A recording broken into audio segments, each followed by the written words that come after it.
Hello friends, welcome again to my YouTube channel. आज की इस वीडियो में हम बात करेंगे 12th क्लास की इकोनॉमिक्स में से introduction to macro economics and national income with related aggregates के वेरी इंपॉर्टेंट क्वेश्चंस के बारे में। चैप्टर वाइज जितने भी इंपॉर्टेंट क्वेश्चंस हैं जो बोर्ड के एग्जाम में आपको देखने को मिल सकते हैं वो सारे हम इस सीरीज में कवर करेंगे। इस सीरीज का ये हमारे पास फर्स्ट पार्ट है जिसमें हम अपना introduction to macro economics, national income with related aggregates के सारे इंपॉर्टेंट क्वेश्चंस कवर करेंगे, चाहे वो एमसीक्यूज बेस्ड क्वेश्चंस हो, चाहे वो 3 मार्क्स वाले क्वेश्चंस हो और चाहे वो 6 मार्क्स वाले क्वेश्चंस हो। सबसे पहले तो आपको यह पता होना चाहिए कि ये दोनों ही चैप्टर कितने वेटेज कैरी करते हैं। एग्जाम में आप कितने मार्क्स इन चैप्टर्स को प्रिपेयर करने के बाद गेन कर सकते हो। तो ओवरऑल ये दोनों ही चैप्टर 10 मार्क्स कैरी करते हैं और इन 10 मार्क्स की डिवीजन कैसे की गई है फाइनल एग्जाम के लिए। 1 मार्क का एमसीक्यू या 1 वर्ड क्वेश्चन आएगा, 3 मार्क्स का एक क्वेश्चन आएगा और 6 मार्क का एक क्वेश्चन आएगा। अब स्टूडेंट्स मैक्सिमम मिस्टेक पता क्या करते हैं, वो फाइनल एग्जाम के टाइम पे पूरी की पूरी बुक, पूरा का पूरा चैप्टर अच्छे से रिवाइज करके चले जाते हैं। इसमें कोई हर्ज नहीं है, अच्छे से रिवीजन करनी चाहिए, लेकिन ज्यादा इंपॉर्टेंस भी तो कुछ टॉपिक्स को देने चाहिए ना, जिनकी एक्सपेक्टेशन सबसे ज्यादा है। तो मार्क्स के अकॉर्डिंग कौन सा टॉपिक कितने मार्क्स में आ सकता है, पूछा जा सकता है, वो आज हम डिटेल में डिस्कस करेंगे। तो 1 मार्क का एक क्वेश्चन आएगा, उसके लिए कैसी प्रिपरेशन आपने करनी है। 3 मार्क्स का एक क्वेश्चन आएगा, उसके लिए आपने कौन से टॉपिक्स ज्यादा अच्छे से प्रिपेयर करने हैं। और 6 मार्क्स का एक क्वेश्चन आएगा, उसके लिए कौन से टॉपिक्स आपने अच्छे से प्रिपेयर करने हैं। वो सारा आज हम आज के इस लेक्चर में कवर करने वाले हैं। आज का लेक्चर स्टार्ट करने से पहले आप सभी से रिक्वेस्ट है कि अगर आप फर्स्ट टाइम हमारे चैनल पर आए हैं और प्रीवियस कोई भी वीडियो आपने मिस की है तो लिंक सबका डिस्क्रिप्शन में गिवन है, जाकर देख लीजिएगा। चैनल को सब्सक्राइब, बेल आइकन क्लिक करके अपने सारे फ्रेंड्स के साथ इस वीडियो को शेयर और लाइक जरूर कर दीजिएगा। चलिए आज का ये चैप्टर, आज का ये लेक्चर स्टार्ट करते हैं और देखते हैं कि कौन कौन से क्वेश्चंस इन दोनों चैप्टर्स में से अटमोस्ट इंपॉर्टेंट हैं। चलिए सबसे पहले हम कुछ एमसीक्यूज क्वेश्चन से स्टार्ट करते हैं। एमसीक्यूज क्वेश्चंस को ट्राई करते हुए वीडियो को पॉज करके अपने आंसर्स चेक जरूर करना और अगर मिस्टेक होगी तो उनको रेक्टिफाई भी जरूर करना।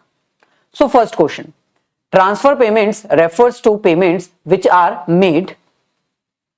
अब ऑब्वियसली यहां पर आपको पता होना चाहिए फैक्टर पेमेंट और ट्रांसफर पेमेंट्स दो तरह की पेमेंट्स होती हैं, जिसमें फैक्टर पेमेंट अगर हम कोई गुड्स, सर्विसेज या एनीथिंग इन एक्सचेंज करते हैं, उसके बदले में हमें अगर मिलती है, अगर आपने कहीं पर दिहाड़ी लगाई है तो सैलरी, वेजेस, कंपनसेशन में आपको कुछ ना कुछ मिलेगा, समथिंग इन एक्सचेंज।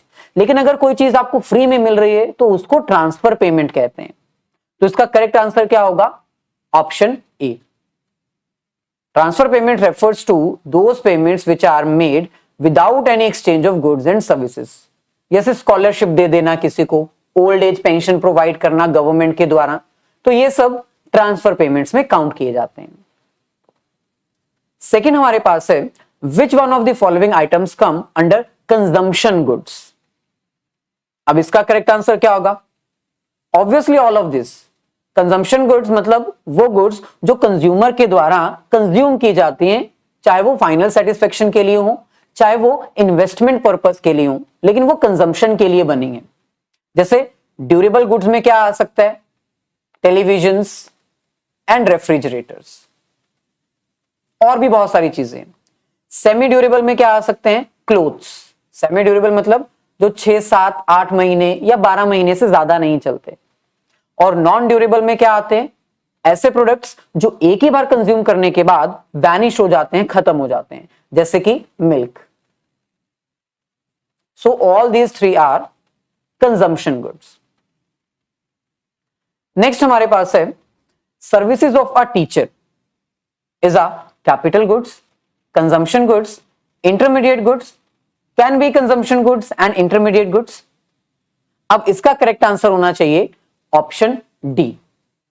जो टीचर की सर्विसेज है वो फाइनल कंजम्पशन गुड्स भी हो सकती हैं। कब? जब एक स्टूडेंट इसको कंज्यूम कर रहा है। When a student or students are consuming the services of a teacher. लेकिन ये इंटरमीडिएट सर्विसेज भी हो सकती हैं जब इसको एक स्कूल के पॉइंट ऑफ व्यू से देखा जाए, किसी इंस्टीट्यूट के पॉइंट ऑफ व्यू से देखा जाए।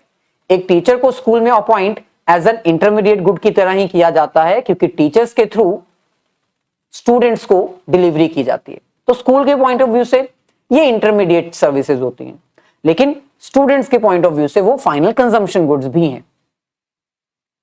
ऐसे ही नेक्स्ट हमारे पास है, in a circular flow of income we have production, distribution, disposition. Obviously all of this. Circular flow of income में प्रोडक्शन फेज भी आता है, डिस्ट्रीब्यूशन फेज भी आता है, और डिस्पोजिशन मतलब कंजम्पशन फेज भी आता है। Consumption of goods and services by household, production of goods and services by producers, distribution of income by the producer sector to the household sector for their factor services. अच्छा, अब fifth हमारे पास है, who is considered as an agent of factor of production. यहां पर agent का मतलब है ऑनर। फैक्टर्स ऑफ प्रोडक्शन का ऑनर कौन है? अब सबसे पहले तो आपको फैक्टर्स ऑफ प्रोडक्शन पता होने चाहिए। हमारे फैक्टर्स ऑफ प्रोडक्शन वही हैं जो प्रोडक्शन के प्रोसेस में यूज होते हैं, land, labour, capital and entrepreneur. तो वो कौन प्रोवाइड करता है, कौन है उसका owner? Obviously household sector. So option A. Next हमारे पास है, which among the following are the features of capitalist economy. Capitalist economy एक फ्री इकोनॉमी होती है जहां पर प्राइवेट ऑनरशिप होती है, यहां पर गवर्नमेंट का कंट्रोल ना के बराबर होता है, मतलब होता ही नहीं। यहां पर डिसीजंस गवर्नमेंट नहीं लेती, इंडिविजुअल पर्सन खुद ले सकते हैं, और डिमांड और सप्लाई की हेल्प से मार्केट में प्राइस डिसाइड होता है, यानी फ्री इकोनॉमी। तो ये सारे ही फीचर्स कैपिटलिस्ट इकोनॉमी के होते हैं। सो ऑल ऑफ दिस इसका करेक्ट आंसर होगा। Seventh, flow of goods and services are factors of production across different sectors in a barter economy is known as. Goods और services का और factors of production का जो exchange होता है वो एक बार्टर इकोनॉमी में काउंट किया जाता है। बताओ उसका कौन सा फ्लो है ये?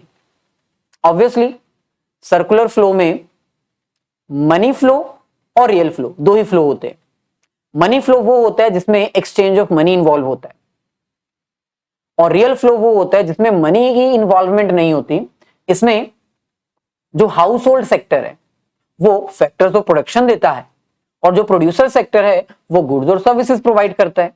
तो इस क्वेश्चन में हमें यही पूछ रहे हैं, ऐसे सिस्टम के बारे में बताओ जिसमें गुड्स और services factors of production exchange किए जा रहे हैं बार्टर इकोनॉमी की तरह, without the involvement of money.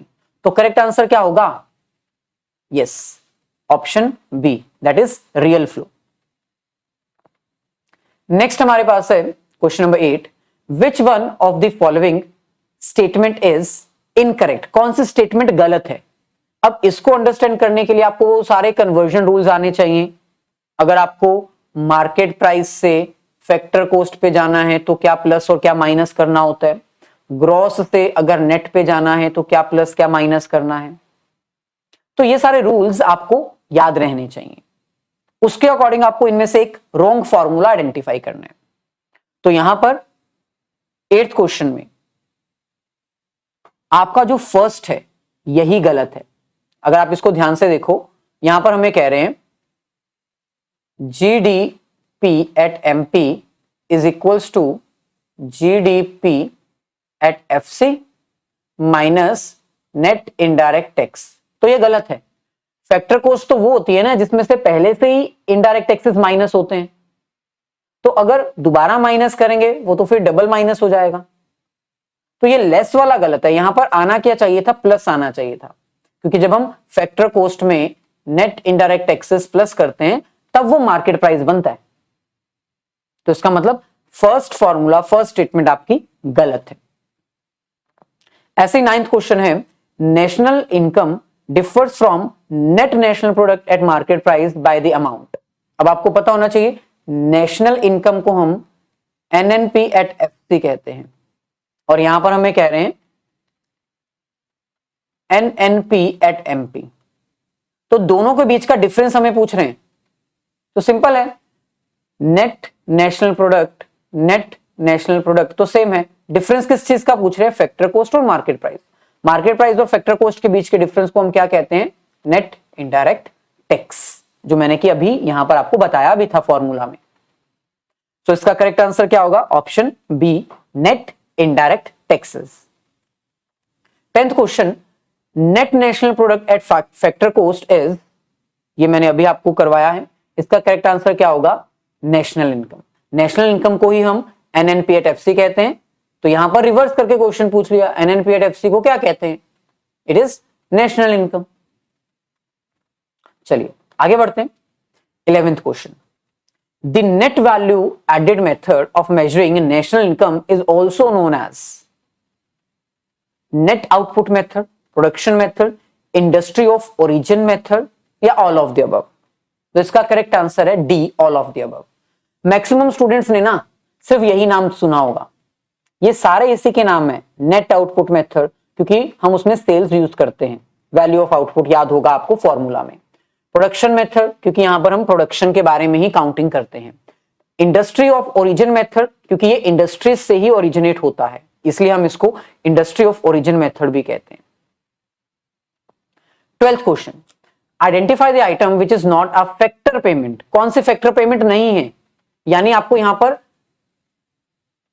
Transfer payment identify करने को कहा गया है। ट्रांसफर पेमेंट मतलब ऐसी पेमेंट जो फ्री ऑफ कॉस्ट होती है, जिसमें समथिंग इन एक्सचेंज नहीं इन्वॉल्व होता।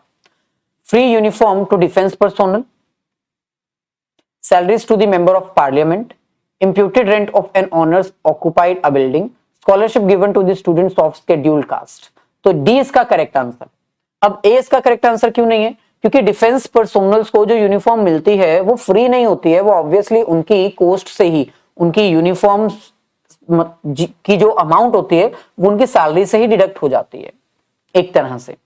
और वैसे भी अगर उन्होंने डिफेंस की सर्विस परफॉर्म करनी है तो उनको यूनिफॉर्म तो चाहिए, तो ये कोई फ्री नहीं है, इसलिए ये ट्रांसफर पेमेंट नहीं है। तो बची सिर्फ एक डी। आगे बढ़ते हैं। 13th question, mixed income of self employed means. अब कंपनसेशन ऑफ एम्प्लॉय में जो ओवरऑल आपका इनकम मेथड है उसमें कंपनसेशन ऑफ एम्प्लॉय आता है, ऑपरेटिंग सरप्लस आता है, मिक्स्ड इनकम भी आता है। तो मिक्स्ड इनकम का मतलब यहां पर क्या है? Combined factor payment which are not distinguishable. ऐसे फैक्टर पेमेंट जो बिल्कुल ही अलग है, ना तो वो कंपनसेशन ऑफ एम्प्लॉय में आ रही थी, ना ही वो ऑपरेटिंग सरप्लस में आ रही थी। जैसे फॉर एग्जांपल आपकी अपनी एक शॉप है और उस शॉप में आप ही उसके मालिक हो और आप ही वहां के मैनेजर भी हो, तो इस सिचुएशन में आपको कंपनसेशन ऑफ एम्प्लॉय में काउंट करें या ऑपरेटिंग सरप्लस में? तो कंफ्यूजन है ना, इसलिए आपको यहां पर ऐड किया गया मिक्स्ड इनकम में। ऐसे ही नेक्स्ट हमारे पास है 14th, demand for final consumption arises in dash. Final products की कंजम्पशन कहां होती है? हाउस होल्ड में तो होती ही होगी, और कहां होती होगी? ऑब्वियसली गवर्नमेंट सेक्टर में भी होती होगी। तो इसका करेक्ट आंसर क्या है? Option C, both household and government.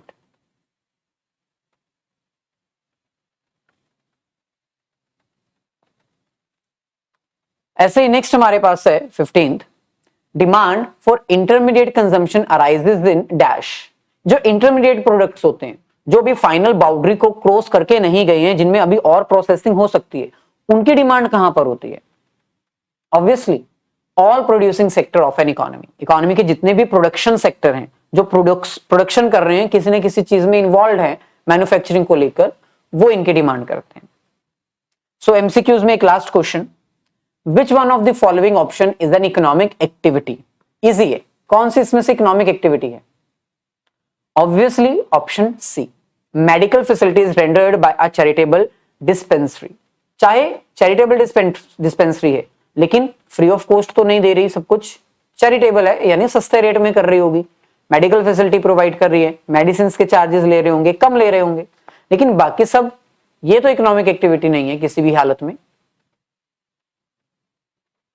चलिए, ये हमने कुछ एमसीक्यूज डिस्कस किए जो कि एग्जाम के पॉइंट ऑफ व्यू से इंपॉर्टेंट है।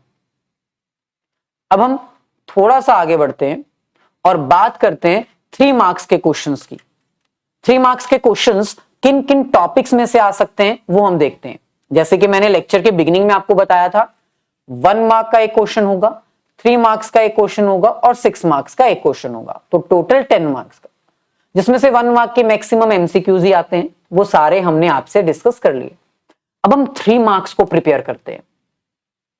तो सबसे पहली चीज, सबसे पहला क्वेश्चन जो 3 मार्क्स में आपको देखने को मिल सकता है वो है स्टॉक और फ्लो के बीच में। हो सकता है एग्जाम में स्टॉक और फ्लो का डिफरेंस आ जाए, मीनिंग आ जाए, एग्जाम्पल आ जाए, एग्जाम्पल देके आपसे पूछा जाए कि बताओ ये स्टॉक है या फ्लो है, तो किसी भी तरह आए, लेकिन आएगा जरूर।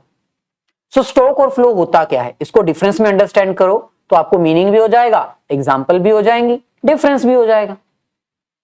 सो सबसे पहले stock is related to a particular point of time like savings on 1 Jan 2020।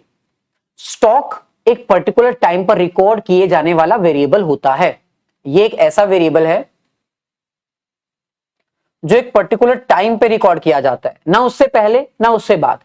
जैसे फॉर एग्जांपल, मैं अगर कहूं कि आपके बैंक अकाउंट में 1 जनवरी 2020 को 5 लाख रुपए पड़े हुए हैं एज अ सेविंग्स, तो मैंने एक पर्टिकुलर डेट को सिलेक्ट करते हुए बताया, तो ये स्टॉक कॉन्सेप्ट है।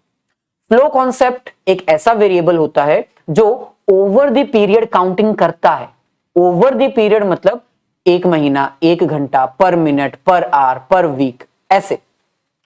सो flow is related to the period of a time like withdraw from bank for ₹500 पर मंथ। अगर मैं कहूं कि आप हर महीने अपने बैंक से 500 रुपए निकालते हो, हर महीने, एक पर्टिकुलर टाइम नहीं है, ओवर द टाइम है, हर महीने, एवरी मंथ, तो इसको फ्लो कहते हैं। स्टॉक में कोई भी टाइम डायमेंशन नहीं होता, एक पर्टिकुलर टाइम ही होता है और उसी डेट की, उसी टाइम की बात चल रही होती है। जबकि फ्लो में एक टाइम डायमेंशन होता है। डायमेंशन का मतलब होता है types, different different types of times flow में देखे जाते हैं, पर आवर, पर वीक, पर सेकंड, पर minute, per month, per year, per annum, half year, तो बहुत सारे टाइम डायमेंशंस फ्लो में हैं। स्टॉक इन्फ्लुएंस फ्लो, जो आपका स्टॉक है ना वो फ्लो को इफेक्ट करता है, और फ्लो जो है वो स्टॉक को इफेक्ट करता है, यानी ये एक दूसरे को इफेक्ट करते हैं। फॉर एग्जाम्पल, अगर आप हर महीने अपने बैंक से 500 रुपया निकालोगे तो आपकी जो सेविंग्स मैंने यहां पर बताई थी 5 लाख, तो 2 महीने बाद वो 5 लाख ही रहेगी? नहीं, 2 महीने बाद वो 4,99,000 4,99,000 हो जाएगी। क्यों? क्योंकि आपने एक महीने और फिर दूसरे महीने 500 निकाल लिया। तो ये दोनों एक दूसरे को इफेक्ट करते हैं। अगर हम एग्जांपल की बात करें, capital contributed in a business, capital, wealth is an example of stock. Income and expenditure, per month आपकी इतनी इनकम है, पर मंथ आप इतना खर्चा करते हो, ये फ्लो कॉन्सेप्ट। ये इसके कुछ एग्जांपल्स हैं। मैक्सिमम टाइम एग्जाम्स में यही एग्जांपल्स आती हैं, तो आप इसको एक बार अच्छे से नोट डाउन कर लीजिए या स्क्रीनशॉट ले लीजिए, ताकि आपको एग्जाम में अगर ऐसे देखने को मिले तो आप झटपट आंसर कर सको, फटाफट। चलिए, सो आगे बढ़ते हैं। तो ये रहा 3 मार्क्स का पहला question, distinguish between stock and flow, जो कि मैंने अभी आपको बता दिया। तो अगर ऐसा क्वेश्चन आता है तो मीनिंग, टाइम डायमेंशन, एग्जांपल देके आप डिफरेंस बता सकते हो। नेक्स्ट हमें कह रहे हैं between net investment and capital which is a stock and which is a flow. तो आपको एग्जांपल पूछी नहीं गई है, बल्कि पूछा यह गया है कि नेट इन्वेस्टमेंट क्या है, स्टॉक है या फ्लो है। तो नेट इन्वेस्टमेंट आपकी फ्लो है, पर मंथ आप कितना पैसा इन्वेस्ट कर रहे हो, और कैपिटल जो आप एक बार शुरुआत में बिजनेस में इन्वेस्ट कर चुके हो एक पर्टिकुलर टाइम पे, तो ये स्टॉक कॉन्सेप्ट है। So net investment, over the period आपने कितना पैसा इन्वेस्ट किया, कभी विड्रॉ भी करवाया, कभी दोबारा बिजनेस में इन्वेस्ट किया, तो विड्रॉ करवाना, दोबारा से इन्वेस्ट करना, इसको नेट इन्वेस्टमेंट कहते हैं। तो ये फ्लो होता है, ओवर द पीरियड होता है। जबकि कैपिटल जो आपने बिगिनिंग में पैसा इन्वेस्ट किया उसको कहते हैं, तो ये एक पर्टिकुलर टाइम पर रिकॉर्ड की जाने वाली आइटम है, इसलिए ये स्टॉक कॉन्सेप्ट है। Next, compare net investment and capital with flow of water into a tank. अब यहां पर आपको बता रहे हैं फ्लो ऑफ अ वाटर के एग्जांपल देके बताओ कि कौन सा स्टॉक हो सकता है, कौन सा फ्लो हो सकता है। तो ये अगर आपने ध्यान से देखा हो तो इसके एग्जाम्पल हम एक बार दे चुके हैं। Water in the overhead tank, इस वक्त टैंक में कितना पानी है एक पर्टिकुलर टाइम पे, वो स्टॉक कॉन्सेप्ट है। टैंक में से कितना पानी पर मिनट पर सेकंड लीक हो रहा है, ये फ्लो कॉन्सेप्ट है, क्योंकि यहां पर टाइम डायमेंशन आ गया ना, पर मिनट पर सेकंड एंड पर आवर। तो ऐसे एग्जांपल्स देके आप इसको सॉल्व कर सकते हो। 3 मार्क्स में सिर्फ यही वाला क्वेश्चन नहीं, और भी कुछ क्वेश्चंस हैं जो आपको प्रिपेयर करने हैं। तो नेक्स्ट टॉपिक जो आपको 3 मार्क्स के क्वेश्चन के लिए प्रिपेयर करना है वो है इंटरमीडिएट वर्सेस फाइनल गुड्स। दोनों का डिफरेंस आ सकता है, या फिर एग्जाम में आपको कुछ एग्जांपल्स देके पूछा जा सकता है कि बताओ इसमें से कौन से इंटरमीडिएट हैं और कौन से फाइनल गुड्स हैं। तो पहले डिफरेंस देख लेते हैं। इंटरमीडिएट गुड्स बेसिकली वो गुड्स होती हैं जिन्होंने अभी अपनी प्रोडक्शन की बाउंड्री क्रॉस नहीं की है, वो विद इन दी बाउंड्री है। उनको हम सेल तो कर रहे हैं लेकिन फाइनल कंजम्पशन के लिए नहीं, बल्कि फर्दर किसी और प्रोडक्शन के प्रोसेस में as a raw material, as a input use करने के लिए। ये एक रॉ मटेरियल की तरह काम करती हैं, इनको फर्दर प्रोडक्शन के प्रोसेस में यूज किया जाता है। गुड्स में एक पार्ट इनका इंक्लूड हो जाता है। So used as a raw material for the production of further goods. This goods may be resold by the firm to the another firm. ये एक फर्म के द्वारा दूसरे फर्म को बेची जाती है। Normally this goods are not ready to be used. Normally इनको फाइनल कंजम्पशन के लिए अभी यूज नहीं किया जा सकता। दूसरी तरफ फाइनल गुड्स वो गुड्स होती हैं जो प्रोडक्शन की बाउंड्री क्रॉस कर चुकी हैं। इनको फाइनल कंजम्पशन करने के लिए परचेज किया जाता है, चाहे इसकी कंजम्पशन बिजनेस में हो, चाहे इसकी कंजम्पशन घर पे हो, लेकिन ये फाइनल कंजम्पशन में काउंट होती है क्योंकि ये अपनी प्रोडक्शन की बाउंड्रीज क्रॉस कर चुकी हैं। So not used as a raw material as they are used for final consumption. Normally these are not resold as they are finally consumed. इनको आगे बेचने के लिए नहीं बल्कि कंजम्पशन करने के लिए ही खरीदा जाता है। These goods are ready to be used. ये ऐसी गुड्स हैं जो इस्तेमाल करने के लिए तैयार हो चुकी हैं। Intermediate goods are within the boundary of production, जैसे कि मैंने बताया। These goods are not included in the calculation of national income. Very important point. ये वो गुड्स हैं जो भी प्रोडक्शन की बाउंड्री के अंदर ही आती हैं और ये नेशनल इनकम की काउंटिंग में इंक्लूड नहीं की जाती। इंटरमीडिएट गुड्स को हम इनकम काउंटिंग में काउंट नहीं करते, ऐड नहीं करते। ये वो प्रोडक्ट्स हैं जो अपनी प्रोडक्शन बाउंड्रीज को क्रॉस कर चुकी हैं और इन्हीं प्रोडक्ट्स को हम नेशनल इनकम की काउंटिंग में इंक्लूड करते हैं। चलिए, सो इसके ऊपर बेस्ड कुछ क्वेश्चंस हम अभी डिस्कस करते हैं, लेकिन उससे पहले consumer goods, final goods, further consumer goods कौन सी होती हैं? बेसिकली फाइनल गुड्स को हम 2 पार्ट्स में डिवाइड कर सकते हैं। फाइनल गुड्स एक तो वो होती हैं जो इन्वेस्टमेंट पर्पस के लिए बिजनेस ऑर्गेनाइजेशंस के द्वारा परचेज की जाती हैं, जिनको हम प्रोड्यूसर गुड्स भी कहते हैं, जिनको हम इन्वेस्टमेंट एक्सपेंडिचर भी कहते हैं। और दूसरी तरफ फाइनल गुड्स कुछ ऐसी गुड्स होती हैं जो कंज्यूमर्स के द्वारा परचेज की जाती हैं ताकि वो अपनी पर्सनल सेटिस्फेक्शंस को अचीव कर सके, तो उनको हम कहते हैं consumer goods. So those goods which are used by the final consumer for the satisfaction of their wants, it means this goods are not purchased for the production of the other goods. ये वो goods नहीं है जिनको further production के लिए purchase किया गया है, ये वो गुड्स हैं जिनको फाइनल कंजम्पशन के लिए ही परचेज किया गया है। For example, ice cream purchased by the consumer for the consumption purpose and not for the resale purpose. अगर आइसक्रीम एक रिटेलर परचेज करता है तब वो इंटरमीडिएट गुड्स होती हैं, लेकिन अगर वही आइसक्रीम एक फाइनल कंज्यूमर परचेज करता है सेम आइटम, तो वो फाइनल कंज्यूमर गुड्स बन जाती हैं। कैपिटल गुड्स कौन सी होती हैं?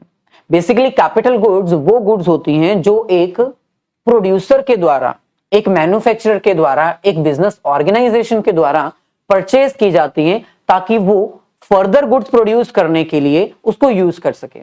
जैसे फॉर एग्जांपल मान लो आप स्लीपर मैन्युफैक्चरिंग का बिजनेस करते हो, तो स्लीपर मैन्युफैक्चरिंग करने के लिए आपको स्लीपर मैन्युफैक्चरिंग की एक मशीन परचेज करनी है। तो ये जो अपनी मशीन परचेज की है अपनी कंजम्पशन के लिए की है, तो ये फाइनल गुड्स तो हैं, लेकिन कौन सी वाली? कंज्यूमर वाली या प्रोड्यूसर वाली? प्रोड्यूसर वाली, क्योंकि ऑब्वियसली इसको अपने प्रोडक्शन पर्पस के लिए यूज करना है। सो ये प्रोड्यूसर वाली फाइनल गुड्स होती हैं और इनको हम कैपिटल गुड्स भी कहते हैं। These goods which are used by the producer for the production of other goods, slippers बनाने के लिए आपने स्लीपर की मशीन परचेज की है तो इसको हम कैपिटल गुड्स कहते हैं। These are the fixed assets for the producers which are used in the process of production. Basically ये एक मैन्युफैक्चरर के लिए फिक्स्ड एसेट्स का काम करते हैं जिनको प्रोडक्शन के प्रोसेस में यूज किया जाता है। So intermediate goods, final goods, consumer goods, capital goods. अब इसके ऊपर बेस्ड क्वेश्चन क्या आएंगे? Obviously difference with examples. So intermediate और फाइनल गुड्स मैंने अभी आपको करवा दिया, consumer goods and capital goods ये भी आपका हो गया। Which of these are final goods? They both are the final goods, but one is for the consumption purpose for the consumer and the another is production purpose. दोनों ही final goods हैं, एक consumers के लिए है और एक producers के लिए। चलिए आगे बढ़ते हैं। अब हम बात करते हैं एक और क्वेश्चन के बारे में। अब आपको एग्जाम में जरूरी तो नहीं है ना कि सीधा डिफरेंस पूछा जाएगा, आपको स्टेटमेंट देके क्वेश्चन भी पूछे जा सकते हैं। तो फोर्थ क्वेश्चन देखिए, give reasons, classify the following into intermediate और final goods. Number 1, expenditures on improvement of machine in a factory. अब इंप्रूवमेंट में और रिपेयरिंग में बहुत बड़ा डिफरेंस होता है, ये आपको पता होना चाहिए। अगर तो आप अपनी मशीन को रिपेयर करवा रहे हो तो रिपेयर तो बार बार लगातार होती रहेगी, है ना? तो ये आपकी कौन सी कंजम्पशन हुई? इंटरमीडिएट। लेकिन अगर आप अपनी मशीन को अपग्रेड कर रहे हो, उसमें कोई इंप्रूवमेंट कर रहे हो, तो वो फाइनल कंजम्पशन एक्सपेंडिचर है, क्योंकि वो कभी कभी ही होता है। सो यहां पर हमें क्या पूछ रहे हैं? Expenditure on improvement. अगर आप मशीन को इंप्रूव कर रहे हो तो वो फाइनल है। ऐसे next, expenditure on maintenance by a firm. Maintenance का मतलब क्या होता है? वही रिपेयर। फर्म की फैक्ट्रीज को, फर्म्स की बिल्डिंग्स को या किसी चीज को रिपेयर करवा रहे हो आप, मेंटेन करवा रहे हो, तो वो आपकी कौन सी कंजम्पशन होगी, कौन सी गुड्स होंगी? इंटरमीडिएट। ये इंपॉर्टेंट क्वेश्चन है, एग्जाम में कई बार आया हुआ है और बच्चों को कंफ्यूज करता है। Improvement final, maintenance repair intermediate. Fertilisers used by the firms. अब ये तो पता चल ही रहा है कि ये इंटरमीडिएट ही है। कैसे? क्योंकि फर्टिलाइजर्स फार्मर्स यूज करेंगे अपनी प्रोडक्शन में, तो ये एक इनपुट की तरह यूज हो रहा है, ये एक रॉ मटेरियल की तरह यूज किया जा रहा है, तो इसलिए ये इंटरमीडिएट कंजम्पशन है, फाइनल नहीं। अच्छा, नेक्स्ट और क्वेश्चंस जो आपको पूछे जा सकते हैं 3 नंबर में, वो है factor income versus transfer income. तो ये तो मैं आपको ऑलरेडी बता चुका हूं एमसीक्यूज में।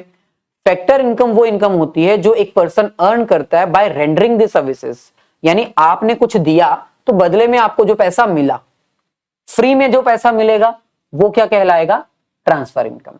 जैसे gift, old age pension, unemployment allowance, तो ये सब फ्री में मिलने वाली इनकम है, इनको हम ट्रांसफर इनकम कहते हैं। फैक्टर इनकम नेशनल इनकम में काउंट की जाती है, जबकि ट्रांसफर इनकम नेशनल इनकम में काउंट नहीं होती। चलिए, अब इसके ऊपर बेस्ड क्वेश्चन क्या आ सकता है? सेम वही, आपको पता लगाना है कि कौन से फैक्टर इनकम है और कौन से ट्रांसफर इनकम है। सो पहला, financial help to earthquake victim. अब अगर आप अर्थक्वेक विक्टिम को फाइनेंशियल हेल्प करोगे तो बदले में कुछ डिमांड तो नहीं करोगे, इसका मतलब यहां पर कुछ भी एक्सचेंज नहीं हुआ। विदाउट एनी एक्सचेंज आपने ये सर्विसेज प्रोवाइड की हैं, तो बदले में आपको कुछ नहीं मिलेगा, तो इसलिए ये कौन सी है? Transfer income. Next, compensation received from the employer. Employer यानी बॉस, बॉस से कंपनसेशन रिसीव करना, बॉस के लिए काम करना, बदले में सैलरी लेना, वेजेस लेना, तो ये क्या होगी? ऑब्वियसली फैक्टर इनकम, क्योंकि इसमें एक्सचेंज ऑफ सर्विसेज हो रहा है, फ्री में नहीं मिल रही है ये आपको सैलरीज एंड वेजेस, मेहनत के पैसे हैं भाई। Next, third, claim received from insurance company by N injured worker. Injured worker के द्वारा इंश्योरेंस कंपनी से क्लेम रिसीव हुआ है, ऑब्वियसली प्रीमियम तो पहले दिया होगा तभी मिला है। इसी बात को लेके बच्चे कंफ्यूज हो जाते हैं और इसको फैक्टर इनकम बोलाते हैं। आपने ये नहीं करना है, ये भाई ट्रांसफर इनकम है, क्योंकि क्लेम जो आपको मिल रहा है अभी वो बिना कुछ सेक्रीफाइस किए मिल रहा है। प्रीमियम आपने पहले दिया था, क्लेम आज मिल रहा है। तो आज की अगर बात करें तो कुछ भी एक्सचेंज में नहीं है यहां पर। चलिए आगे बढ़ते हैं। अब हम बात करते हैं डोमेस्टिक टेरिटरी के बारे में। डोमेस्टिक टेरिटरी में से भी क्वेश्चन आ सकता है, डोमेस्टिक टेरिटरी होती क्या है। बेसिकली डोमेस्टिक टेरिटरी का मतलब होता है geographical boundaries of a nation. जहां जहां तक हमारी ज्योग्राफिकल बाउंड्रीज हैं, जहां जहां तक हमारी इंडिया की पॉलिटिकल पार्टीज इलेक्शन लड़ सकती हैं, वहां वहां डोमेस्टिक टेरिटरी को काउंट किया जाता है और वहां वहां की इनकम को हम डोमेस्टिक इनकम कहते हैं। जो भी हमारा नॉर्थ साउथ ईस्ट वेस्ट है, वहां तक हमारी जितनी भी बाउंड्रीज हैं उन सबको हम डोमेस्टिक टेरिटरी कहते हैं। और इसके बीच में जो भी इनकम अर्न की जाती है वो सब डोमेस्टिक इनकम कहलाती है। इसके बाहर कोई इनकम होगी, मतलब इंपोर्ट एक्सपोर्ट, तो वो डोमेस्टिक इनकम में हम काउंट नहीं करते हैं। So domestic territory of a nation is political territory of a nation, but in economics domestic territory is a wider concept as it counts for economic territory of the nation. आपको पता होना चाहिए, जब हम domestic territory की बात करते हैं तो साथ में जो समंदर लगते हैं ना, बे ऑफ बंगाल और इस साइड जो भी समंदर लगता है, जो ओशियंस लगते हैं, उनको भी हम काउंट करते हैं up to 12 nautical miles. 12 nautical miles मतलब 1 नॉटिकल माइल जो है वो नियर अबाउट 1.8 और समथिंग किलोमीटर होता है। तो लगभग 30-35 किलोमीटर तक का एरिया डोमेस्टिक टेरिटरी में काउंट होता है। मछुआरे जो मच्छी पकड़ने जाते हैं, जो फिशेस का ट्रेड करते हैं, अप टू दैट एक्सटेंट, वो भी हमारी डोमेस्टिक इनकम में काउंट होता है। अच्छा, अब इसके ऊपर बेस्ड आपको क्वेश्चन कैसे आ सकता है, आपको एग्जांपल्स देके पूछा जाएगा कि बताओ ये डोमेस्टिक टेरिटरी है या नहीं है, या ये फर्म एक पर्टिकुलर है जो कि इंडिया में है लेकिन इसका हेडक्वार्टर अमेरिका में है, तो बताओ ये डोमेस्टिक टेरिटरी में काउंट होगी या नहीं होगी। तो इस तरह के क्वेश्चन भी पूछे जा सकते हैं। तो उसके लिए आपको पता होना चाहिए ना कि डोमेस्टिक टेरिटरी में क्या क्या आता है। सबसे पहले आता है political frontier. Political frontier means geographical boundaries including air and water. हमारे सर के ऊपर का आसमान, हमारे सर के नीचे की धरती और हमारा एक हद तक समंदर का एरिया इकोनॉमिक टेरिटरी में आता है, यानी वो डोमेस्टिक टेरिटरी में काउंट होता है। Second, ships and aircraft. अब इंडिया के बहुत सारे शिप्स और एयरक्राफ्ट जो हैं वो नॉर्मल रेजिडेंट के द्वारा, इंडिया के लोगों के द्वारा ऑपरेट किए जाते हैं। एक जगह से दूसरी जगह सामान आना ले जाना सब किया जाता है। तो जो शिप का एरिया होता है, जितने एरिया में वो शिप बनी हुई है, जितना उसका सरफेस एरिया है, वो एरिया, उसके बीच में परफॉर्म की जाने वाली जितनी भी एक्टिविटी है वो किस में आएंगी, डोमेस्टिक टेरिटरी में आएंगी। एयर इंडिया के प्लेन्स, जितने भी डोमेस्टिक प्लेन्स हैं, स्पाइस जेट है या एयरलाइंस है, जितने भी हैं, टाटा के हैं एयरलाइंस, तो वो सब का एरिया भी कहां काउंट होगा, इंडिया की डोमेस्टिक टेरिटरी में। हाँ, एक और चीज, एयर इंडिया प्लेन्स एग्जांपल दी हुई है, operated between England and Canada, is the domestic territory of India. अगर एयर इंडिया का प्लेन जो है वो इंग्लैंड और कनाडा का बीच में सर्विसेज प्रोवाइड कर रहा है, तो भी वो इंडिया की डोमेस्टिक टेरिटरी में काउंट होगा, क्योंकि एयर इंडिया इंडियन इकोनॉमी का पार्ट है, वो मेन इंडिया से ओरिजिनेटेड है, उसका हेडक्वार्टर इंडिया में। इसके अलावा fishing vessels means fishing boats. जब हम फिशिंग वेसल्स की बात करते हैं, मछुआरों की बात करते हैं, तो फिशिंग बोट्स की जब हम बात करते हैं तो वो भी डोमेस्टिक टेरिटरी में काउंट होता है। Oil and natural gas rings means a platform used to extract oil and natural gases. अब आपको पता है जितने भी नेचुरल गैसेस होते हैं वो समंदर के नीचे से निकाले जाते हैं। तो उस एरिया में जहां पर हम ऑयल एक्सट्रैक्ट की मशीन लगाए हैं, वो एरिया कहां काउंट होगा, डोमेस्टिक टेरिटरी में। नेक्स्ट है फ्लोटिंग प्लेटफॉर्म। अब आपको पता होना चाहिए, इंडिया अपने डिफेंस सिस्टम को मजबूत करने के लिए, इंडिया ही नहीं बहुत सारी और कंट्रीज भी अपने डिफेंस सिस्टम को मजबूत करने के लिए अपने एक टेम्परेरी ना प्लेटफॉर्म्स बना देती है। जैसे मान लो ये समंदर है ना, इस समंदर के ऊपर एक नकली ढांचा बना दिया टेम्परेरी, जो कि कभी भी हटाया भी जा सकता है। एक नकली लैंड क्रिएट कर दिया जहां पर एरोप्लेन्स वगैरह लैंड और किए जा सकते हैं, टेक ऑफ किए जा सकते हैं। तो ये जो प्लेटफॉर्म बनाया गया विद इन 12 नॉटिकल माइल्स, ये किस डोमेस्टिक टेरिटरी का पार्ट होगा? इंडिया। इसके अलावा अब हम बात करते हैं एम्बेसीज की। एम्बेसीज आपको पता है ना, एक ऑफिशियल प्रीमिसेस होता है, हर कंट्री की एक एम्बेसी दूसरी कंट्री में होती है। जैसे इंडिया की एम्बेसी इंडिया में तो नहीं होगी ना, इंडिया में इंडिया के ऑफिशियल्स को अपॉइंट करने का क्या फायदा? इंडियन डिप्लोमेट्स जो होते हैं वो इंडिया में अपॉइंट करने का तो फायदा नहीं होता ना।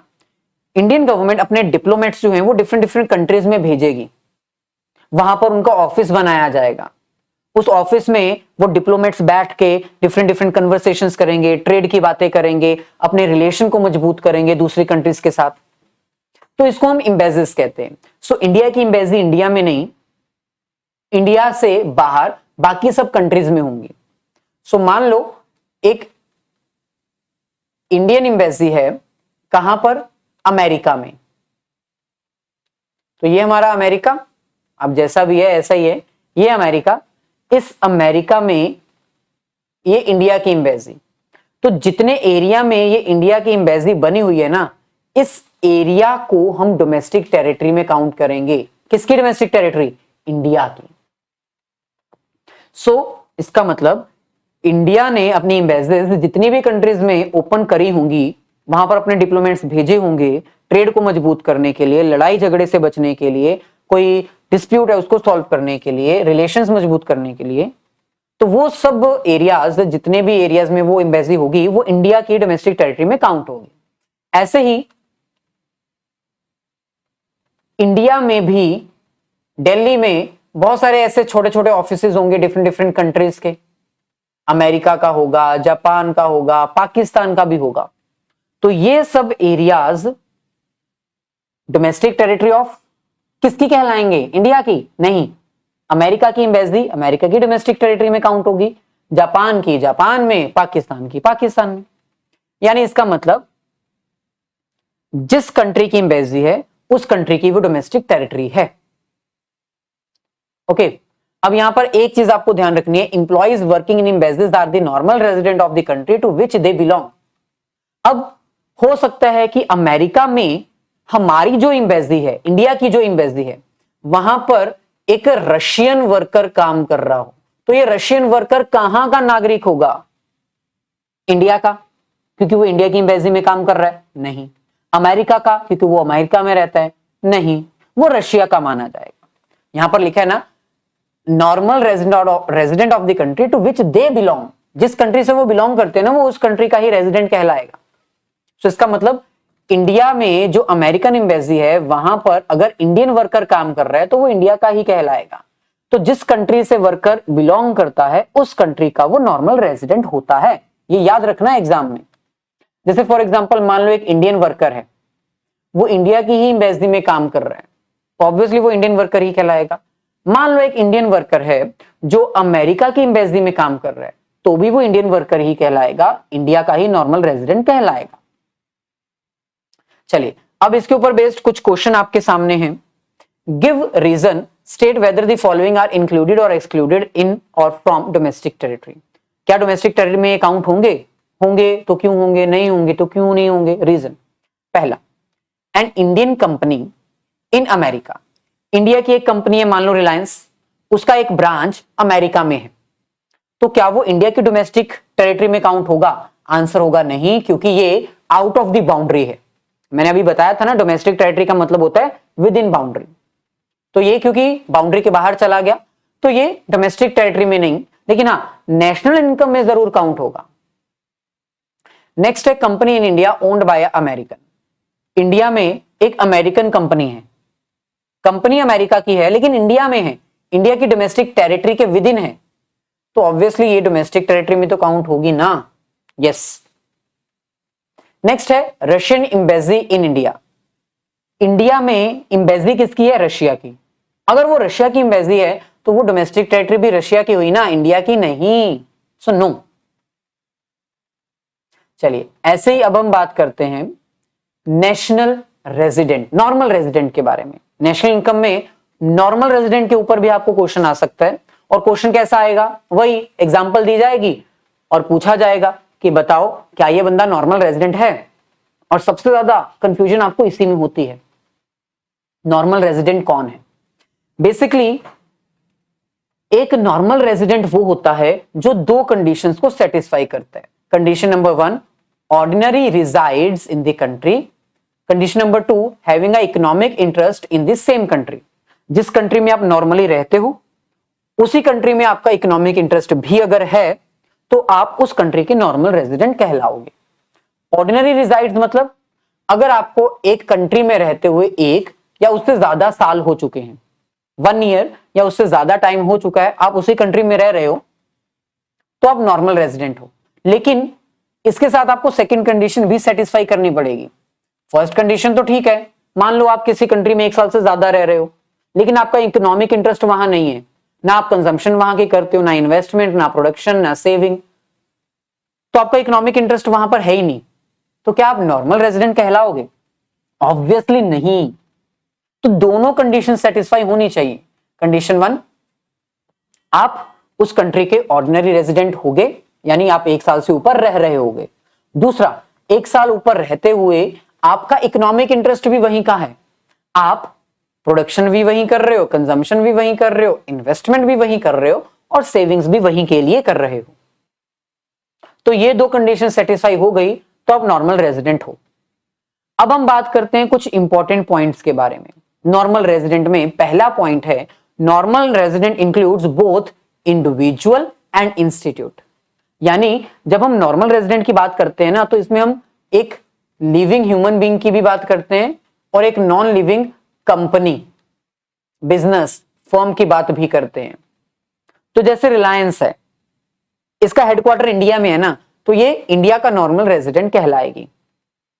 HSBC बैंक जो है वो इंडिया का बैंक नहीं है, इसका हेडक्वार्टर फॉरेन में है, तो क्या ये नॉर्मल रेजिडेंट है? नहीं, ये नॉर्मल रेजिडेंट नहीं है क्योंकि ये हेडक्वार्टर इंडिया में है ही नहीं इसका। सो जब हम नॉर्मल रेजिडेंट की बात करते हैं तो इसमें इंडिविजुअल्स भी आते हैं और फर्म्स, बिजनेस, ऑर्गेनाइजेशन, इंस्टीट्यूट्स भी काउंट किए जाते हैं।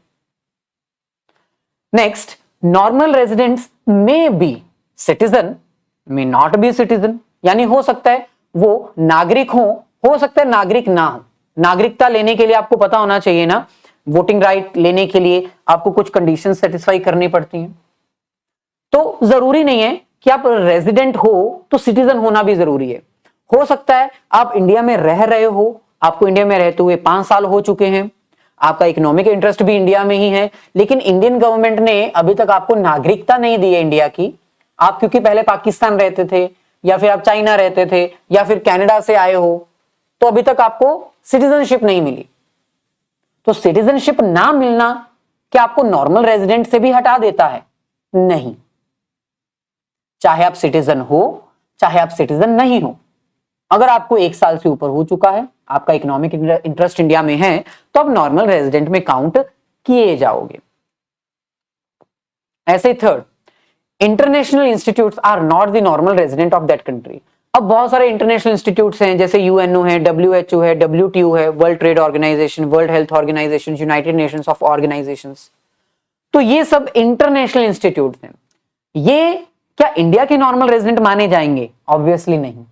ये वहां के नॉर्मल रेजिडेंट्स होंगे जिस कंट्री से ये बिलोंग करते हैं, जहां पर इनका हेड क्वार्टर है। लेकिन सर, अगर इन ऑर्गेनाइजेशंस में कोई इंडियन वर्कर काम कर रहा हो तो समझ लो फोर्थ पॉइंट वही है, employees working in the international institutes are the normal resident of the country to which they belong. International institute हो, कहीं भी हो, उसमें जो वर्कर काम कर रहा है वो वहां का नॉर्मल रेजिडेंट कहलाएगा जहां से वो बिलोंग करता है। सो ये बहुत इंपॉर्टेंट है। इसको समझने के लिए हमारे पास ये एग्जांपल है। मान लो एक अमेरिकन वर्कर है, वो एक WHO में काम कर रहा है, लेकिन वो WHO का ब्रांच इंडिया में है। बताओ वो कहां का नॉर्मल रेजिडेंट कहलाएगा? अमेरिका का, क्योंकि वो अमेरिका से बिलोंग करता है। चाहे WHO इंडिया में है लेकिन वो वर्कर तो अमेरिका का है। पाकिस्तानी वर्कर इंडिया की WHO में काम कर रहे हैं, वो पाकिस्तान का वर्कर कहलाएगा। इंडियन वर्कर अमेरिका की WHO में काम कर रहा है, वो इंडियन वर्कर कहलाएगा। सो जिस कंट्री से आप बिलोंग करते हो उसी कंट्री के आप नॉर्मल रेजिडेंट भी कहलाते हो। नेक्स्ट हमारे पास है बॉर्डर वर्कर्स। अब बहुत सारे ऐसे वर्कर्स होते हैं जो मॉर्निंग में बॉर्डर क्रॉस करके अपनी अर्निंग्स करने के लिए एक कंट्री में आते हैं और बॉर्डर क्रॉस करके इवनिंग में अपनी अर्निंग्स करने के बाद दूसरे कंट्री में पहुंच जाते हैं। जैसे इंडिया, पाकिस्तान, नेपाल के साथ हमारे बॉर्डर्स शेयर होते हैं, चाइना के साथ भी होता है। तो इन दैट सिचुएशन अगर बॉर्डर क्रॉस करके कोई आता जाता है तो वो कहां का नॉर्मल रेजिडेंट होगा? ऑब्वियसली जहां पर उसका नाइट स्टे होता है, इन द सेंस जहां पर उसके लिविंग्स है, घर वाले हैं, होम है, स्पेंडिंग्स है, कंजम्पशन है, जहां पर उसका वर्क है वहां नहीं। मान लो एक पाकिस्तानी वर्कर इंडिया में आता है, फिर पाकिस्तान में चला जाता है, खाता पीता वही है, सेविंग्स वहां की करता है, बैंक अकाउंट वहां पर है, तो वो कहां का नॉर्मल रेजिडेंट कहलाएगा? पाकिस्तान का, नॉट ऑफ इंडिया। देन इसके बाद आपको पता होना चाहिए कि डिफरेंट गवर्नमेंट्स अपने different officials, diplomats, members, arm forces different localities में ट्रांसफर करते हैं। उनको ट्रेनिंग देने के लिए एक प्लेस से दूसरे प्लेस भेजा जाता है। तो इसका मतलब ये नहीं है कि वो दूसरी कंट्री के नॉर्मल रेजिडेंट कहलाएंगे। मान लो इंडियन गवर्नमेंट ने अपने सोल्जर्स को ट्रेनिंग देने के लिए अमेरिका भेजा और अमेरिका में ट्रेनिंग करते हुए उनको 5 साल हो गए, तो वो क्या अमेरिका के नॉर्मल रेजिडेंट हो जाएंगे? नहीं, वो इंडिया के ही नॉर्मल रेजिडेंट कहलाएंगे। नेक्स्ट हमारे पास है 7th, following persons are not considered as normal resident. ये नॉर्मल रेजिडेंट नहीं है। ऐसे टूरिस्ट वर्कर्स जो विजिट करते हैं रिक्रिएशनल यानी एंजॉयमेंट के लिए, घूमने फिरने, हॉलिडे के लिए, मेडिकल ट्रीटमेंट, पढ़ाई के लिए, कॉन्फ्रेंसेस अटेंड करने के लिए या स्पोर्ट्स एक्टिविटीज में पार्टिसिपेट करने के लिए, अगर वो इंडिया आते हैं और उनको ये सब करते हुए 1 साल से ज्यादा भी हो जाता है तो भी वो नॉर्मल रेजिडेंट नहीं कहलाएंगे। अच्छा, अब बहुत सारे जो हवाई जहाज हैं, एरोप्लेन्स हैं, शिप्स हैं, वो ऑब्वियसली एक प्लेस से दूसरे प्लेस पैसेंजर्स को, गुड्स एंड सर्विसेज को ट्रांसफर करने के लिए यूज की जाती हैं। तो उनके जो क्रू मेंबर्स होते हैं, जो स्टाफ मेंबर्स होते हैं, वो कहां के नॉर्मल रेजिडेंट होते हैं? ऑब्वियसली जिस कंट्री से वो बिलोंग करते हैं वो उसी कंट्री के नॉर्मल रेजिडेंट होते हैं। चलिए अब इसके ऊपर बेस्ड एक क्वेश्चन ट्राई कर लेते हैं। 7th, a Japanese tourist who stay in India for 2 months, क्या वो नॉर्मल रेजिडेंट होगा? नहीं, वो एक नॉन रेजिडेंट होगा, क्योंकि एक तो वो घूमने फिरने आया है और दूसरा उसको महीने भी तो 2 ही हुए हैं। Indian working in the UN office located in America for less than 1 year, एक तो लेस देन 1 year लिखा हुआ है, दूसरा इंडियन वर्कर है, इंटरनेशनल ऑर्गेनाइजेशन में काम कर रहा है, चाहे इंटरनेशनल ऑर्गेनाइजेशन अमेरिका में ही क्यों ना हो, वो नॉर्मल रेजिडेंट इंडिया का ही कहलाएगा। मैंने अभी आपको बताया था। Next, Indian employees working in WHO located in India. अब ये तो प्योर ही है, सब कुछ ही इंडिया में है तो इंडियन वर्कर ही कहलाएंगे। हाँ, अगर आपसे पूछते इंस्टीट्यूट के बारे में कि WHO जो है, जो इंडिया में है, क्या ये नॉर्मल रेजिडेंट है, तो आपका आंसर होता नहीं, ये इंटरनेशनल इंस्टीट्यूट है। इंटरनेशनल इंस्टीट्यूट वहीं के नॉर्मल रेजिडेंट कहलाते हैं जहां से वो बिलोंग करते हैं, जहां पर उनका मेन हेडक्वार्टर होता है। तो ये क्वेश्चन आपको प्रिपेयर करने हैं 3 मार्क्स के लिए। अब अगर हम बात करें 6 मार्क्स के लिए, तो आपको तो पता है ना, 6 मार्क्स में आपको न्यूमेरिकल ही मैक्सिमम आएगा। तो पूरा फॉर्मेट, पूरा फॉर्मूला, पूरा कंटेंट मैंने आपके सामने रख दिया है। इसको मैं ज्यादा डिटेल में नहीं करवाने वाला, क्योंकि इसके ऊपर ना मैंने प्रॉपर वीडियो बनाई हुई है जिसमें मैंने 5 मोस्ट एक्सपेक्टेड क्वेश्चंस को सॉल्व करवाया है। तो इसका स्क्रीनशॉट ले लीजिए, एक्सपेंडिचर मेथड का भी स्क्रीनशॉट लेके इसका अंडरस्टैंड कर लीजिए कि क्या क्या कंटेंट है, क्या क्या कंपोनेंट्स हैं, और फिर ये क्वेश्चन ट्राई करिए। क्वेश्चन ट्राई करने के बाद अपने आंसर्स कमेंट करके जरूर बताना, और जिनका आंसर सही होगा उसके कमेंट को मैं हार्ट जरूर दूंगा। और अगर आपको क्वेश्चन सॉल्व करने में कोई दिक्कत आ रही है तो भाई पुरानी वीडियोस, ज्यादा पुरानी भी नहीं है, उनको जरूर देख लीजिए, आपको कॉन्सेप्ट क्लैरिटी हो जाएगी, क्योंकि फॉर्मूलाज तो वही रहेंगे, रातों रात फॉर्मूला तो चेंज होने नहीं वाले। तो लिंक डिस्क्रिप्शन में गिवन है, वीडियोस को जरूर देख लीजिएगा। आई होप ये लेक्चर आपको हेल्प करेगा आपके 10 मार्क्स 100% कंफर्म करने के लिए।